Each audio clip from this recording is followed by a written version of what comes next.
Yeah, the incident happened today on the 6th of October 2023 around at 15:40 hours, at 3:40 p.m.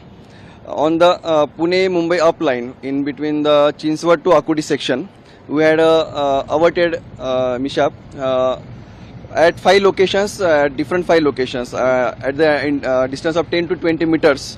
Big size of boulders were seen, noticed by our down local train 01561. Lonavala to Pune local train was going on, and its guard, Mr. Sandeep Bhalera, noticed that on the up direction track, there were big boulders were kept, and if train passes on that, on the up line, any mishap could have happened.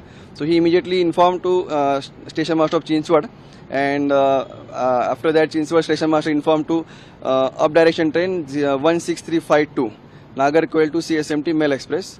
The Mail Express was immediately stopped around at the near about Chinswad station.